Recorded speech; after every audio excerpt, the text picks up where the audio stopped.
Welcome to the second video in the traffic section of the course. I want to start with what I think is probably one of the most important and also overlooked ways of getting people to your website, and that's actually using offline marketing. I'm going to jump straight in here. You may have seen these kind of adverts actually, and this is a fantastic way of getting in front of people who need to sell their house. So when you're looking for people who want to cash buy or people who have unmortgageable homes, quite often it works very well just to advertise in the local area. There you have geographical significance. You will be advertising to people within your patch because you know that your adverts are appearing in that area. If they're posters or if they are adverts in a local newspaper, only people in that area are going to be looking. Local newspapers and magazines are fantastic because they are very often overlooked nowadays because everybody now wants to use online methods, but it's very useful for finding property deals. It seems crude, and it is to a certain extent, but it's very cheap to test, and the main thing you need to put on there is the web address and a telephone number to connect directly with you. Your web address obviously is where they're going to fill out their details and enter into your system. So you can see on the right here an example of quite an effective advert, which is "We Buy Ugly Houses." This is the kind of thing that you wouldn't see that often, and it catches the eye, and it appeals to the type of sellers you're trying to attract to, people who have below market value properties, maybe properties that have problems, difficulties. There might be a lease difficulty, there might be a structural problem. Basically these are houses that are very difficult to sell on the open market. They're the kind of houses that, or the type of properties, sorry, it might not be residential.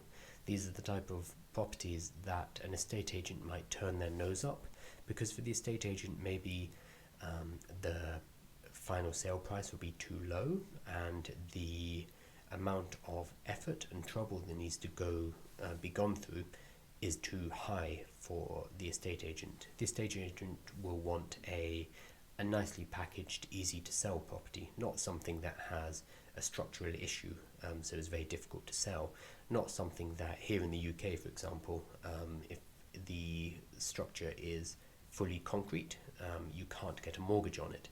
So that's difficult for a buyer to complete on, and therefore it's difficult for the estate agent to collect their commission. So these are the kind of properties we're interested in because they're the type of properties that a seller might be desperate to get rid of, whereas an investor, a professional property investor, has the know-how and the ability to work around these problems. For instance, if the building is fully concrete and you can't get a mortgage, a professional investor might have the cash ready for a cash buy. So local newspapers and magazines are well worth experimenting to find these kind of problematic properties that aren't being sold through your local estate agent or realtor. Very similar, you can also use flyers and posters.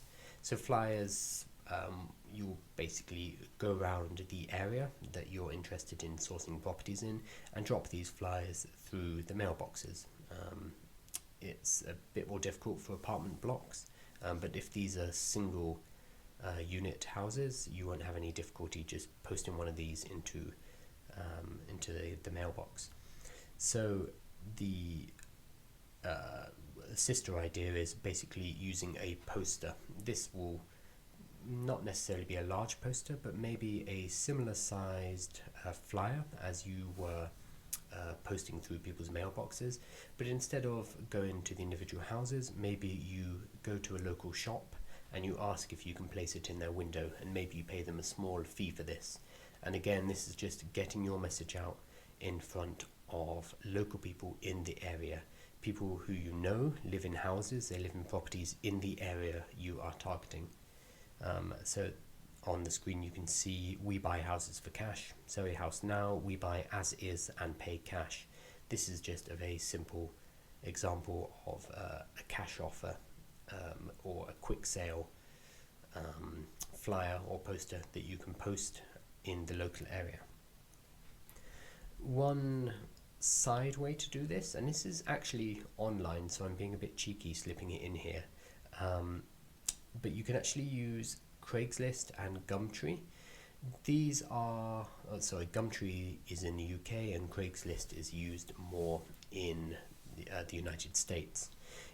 You can basically take the same images and the same text as you're using for your flyers and your posters and your local mail drop, and you can upload them onto Craigslist or Gumtree with geographical targeting, so it's only shown in that city or in that particular area in that city. And this is just another way of getting in front of the audience using basically the same materials as you already have, and that's why I've included it here. This is a very simple, very easy online extension of what you're already doing offline. Now I want to switch over to the property investor side, so this is the buy side. Networking is going to be incredibly important here. When working with investors, I found most investors want to meet you in person at least once, or at least know who you are through somebody, through a referral. This is because when you're dealing with the type of money property investors commonly work with, you kind of need to have a certain amount of trust for who you're working with, especially if you're starting out and this is a new business for you. So I'd certainly recommend getting out to the local property networking events in your area if you're not doing this already. So all you need to do basically is go to the local property groups, hand out some business cards that have your website address on, and basically say, I find property leads, I find cash buy only, I find difficult properties that aren't on the open market, and I can help you find a below market deal, a below market value deal, which will be good for your investment portfolio. Very simple. On the investor side, they don't actually have that much to lose from signing up to your newsletter, because it's just another source of leads for them, another potential source of leads. So if your leads aren't very good that week, it's no skin off their nose. They're not going to particularly care because they're not yet paying for that service.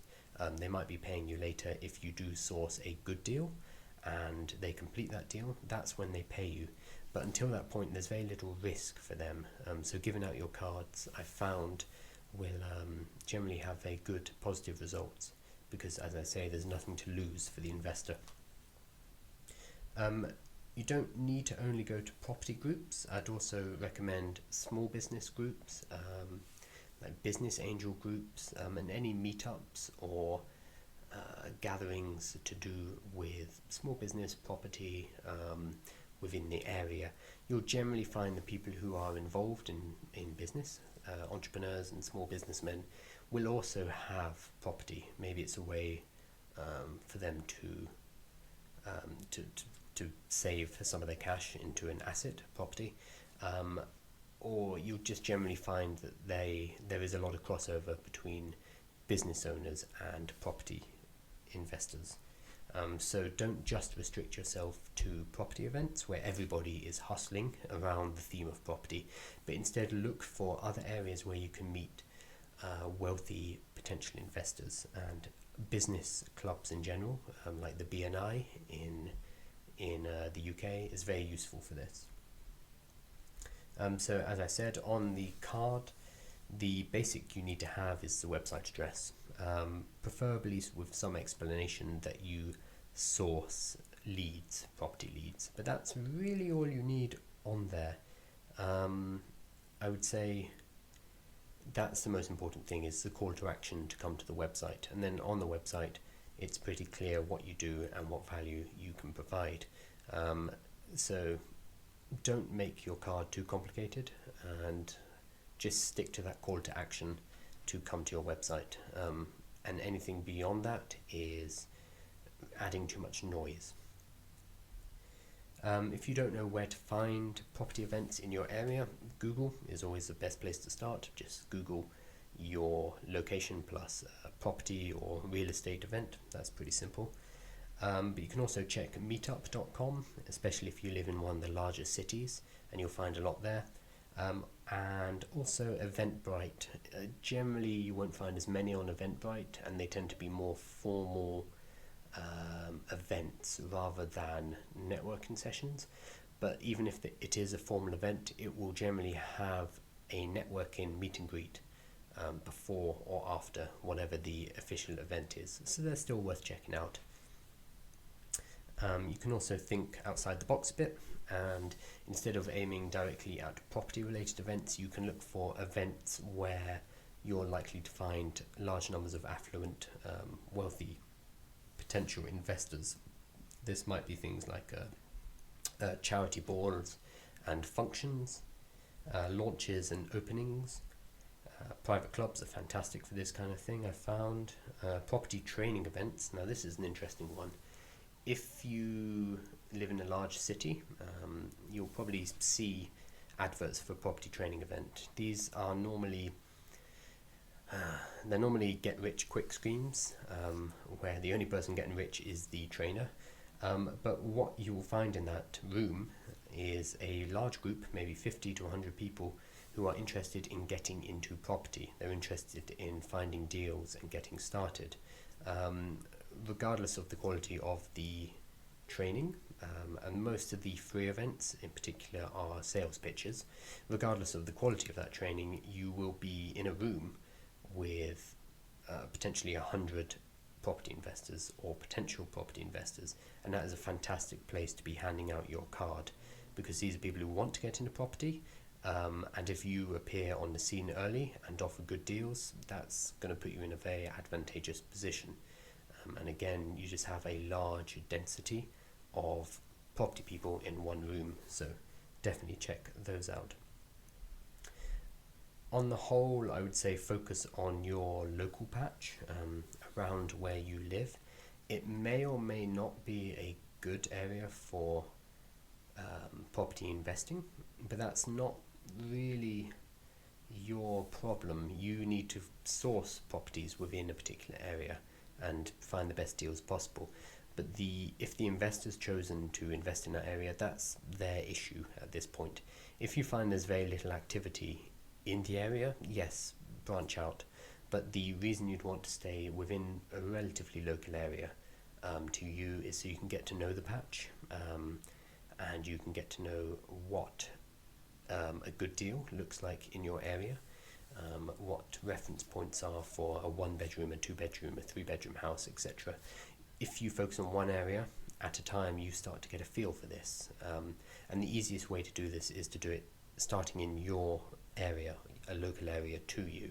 And then from there, once you gain some confidence and you gain some skills in valuation, maybe you can start looking at different patches.